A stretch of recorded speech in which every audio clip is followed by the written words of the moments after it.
दोस्तों, एंग्जाइटी हम सब लोगों को हिट करती है. This is probably the most common, most frequently happening phenomenon with every individual. कभी ना कभी एंग्जाइटी हिट करती है. अब साइकोलॉजिस्ट ये बोलते हैं कि एंग्जाइटी का कारण ये है, out of a few reasons, one of the major reason is के the fear of the unknown, कि कल को क्या होने वाला है. चूँकि कल को क्या होने वाला मालूम नहीं है, अलग अलग बुरे फियर्स दिमाग में आते हैं. And that along with the circumstances that you are living in, आपका एटमॉस्फेयर कैसा है, आपकी अपब्रिंगिंग कैसी है, वो सब कंट्रीब्यूट करती हैं टुवर्ड्स एंग्जाइटी. तो मैं आपको एक थॉट प्रोसेस देने वाला हूँ जिससे कि फियर ऑफ द अननोन जो है वो हट जाएगा.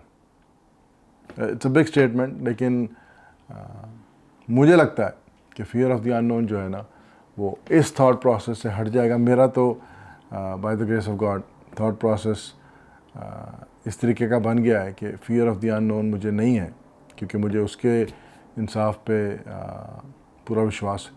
तो वो ये है कि जो लॉ ऑफ कर्मा है, चूँकि किसी साइंटिस्ट ने वो प्रूव नहीं किया, इसलिए हम उसको इतना एम्फसाइज नहीं करते हैं. लेकिन जैसे हमने न्यूटन के लॉ ऑफ मोशंस पढ़े, और उसका थर्ड लॉ ऑफ मोशन ये है कि for every action there is a equal and opposite reaction. अब वो अप्लाई करता है on basically non living things. ठीक है, अगर आप कार आगे जा रही है तो जो टायर्स हैं वो सड़क को पीछे की तरफ पुश कर रहे हैं और कार आगे बढ़ रही है. Equal and opposite reaction, third law of motion. यही चीज़ अगर हम अपने डीड्स पे अप्लाई करें, अब किसी साइंटिस्ट ने ये प्रूव नहीं किया तो आप बोलोगे जी law of karma scientifically proven तो है नहीं.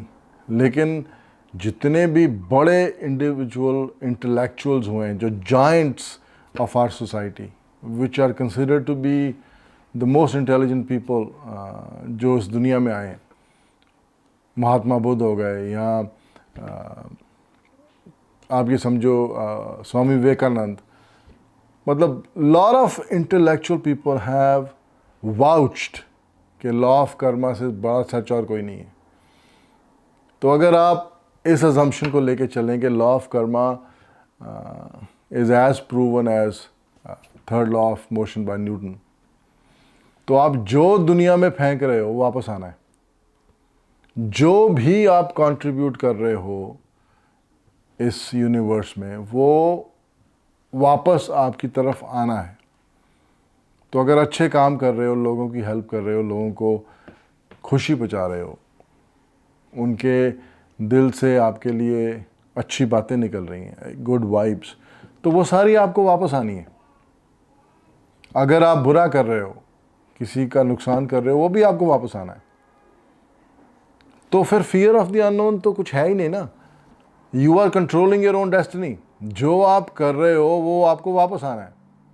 तो अच्छे काम करते रहोगे, एक हैबिट बना लोगे कि जिसकी मदद हो सके करनी है, तो वो सारी चीज़ें आपको वापस आएंगी. तो अगर वो सारी अच्छी चीज़ें वापस आएंगी तो आपकी जो फ्यूचर की प्रॉस्पेरिटी है, जो आपकी फ्यूचर की हैप्पीनेस है, वो आपके अपने हाथ में. तो फिर फियर ऑफ द अननोन तो ख़त्म हो गया ना. तो अगर आप सिर्फ इस कॉन्सेप्ट को अपने दिमाग में अच्छी तरह से ग्रास्प कर लो कि लॉ ऑफ कर्मा जो है एक प्रूवन थिंग है, तो जो करोगे वो वापस आएगा. तो अगर आपने अच्छे कर्म करने हैं, लोगों की हेल्प करनी है, वही चीज़ें वापस आएंगी. And have faith in his justice,